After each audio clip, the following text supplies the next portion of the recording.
I would not approve a mineral tax increase, and part of the reason is I think that the mineral industries, as they are set up, pay their fair share.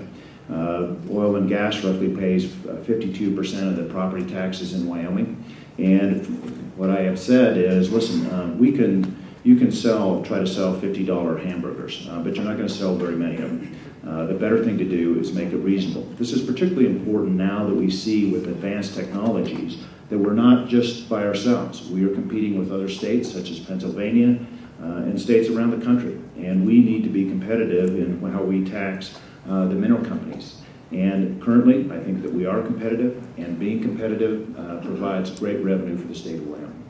Colin Simpson, 60 seconds. I believe the mineral taxes are adequate as they are in Wyoming right now, whether it's oil, gas, coal, or trona.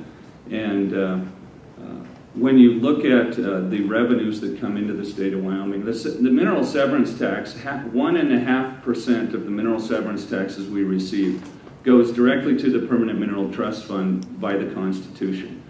Over the last 5 years, we've taken another 1% of that flow by statute and put that into the Permanent Mineral Trust Fund.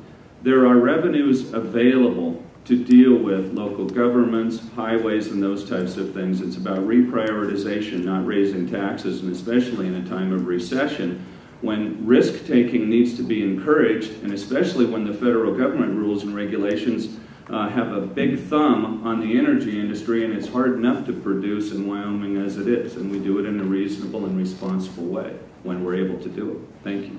Tom Euban, you have 1 minute.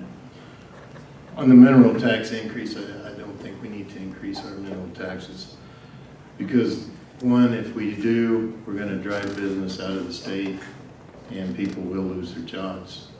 If we keep them low, keep them current level, we won't be losing these people out of the states and losing jobs and different things like that. So, thank you. Rita Meyer, 60 seconds.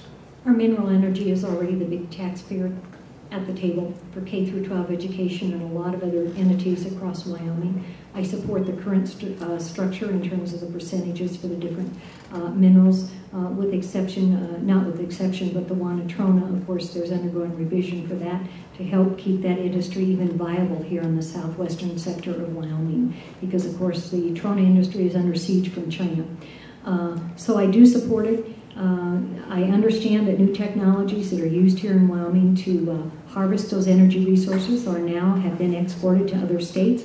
Other states are extremely hungry for mineral development because they are having a tough time with their revenues and they want to compete, and they are really open to whatever they can do to enhance and to bring in energy development into their states. So no, I do not support a change at this time. A minute for Ron Michaeline. We should thank God, excuse me, we should thank God every day that the good Lord saw fit to bless this state with such abundant mineral resources. They account for roughly 70 to 80% of the revenues to the state of Wyoming. You and I enjoy the lifestyle that we enjoy because of the abundance of mineral in this state, and we should be grateful. The larger question, the question should not be whether we should increase the taxes, which I believe are adequate. The question should be, can we remove some of the inhibitions and the restrictions and the stipulations that are limiting the opportunity for us to develop our minerals in this state and to enhance the opportunities that have been given to us in this state? We alone could make this country energy independent if we're allowed to do that. And so, the real question is, what can we do to enhance the industry that we're so blessed with? Matt Mead, you have 30 seconds. As far as how we're using those mineral revenues, the additional optional 1% that we've been putting into reserve accounts, I think we ought to take a look at that, particularly with the loss of sales tax on food, and get it back to our towns and counties. Because the true measure of how well Wyoming is doing isn't necessarily how much money we have in the state capital. The true measure is how are we doing where we live and where we work and where we play. And this is a very good time because costs and labor are cheaper and materials are cheaper to be investing back into our towns and our counties.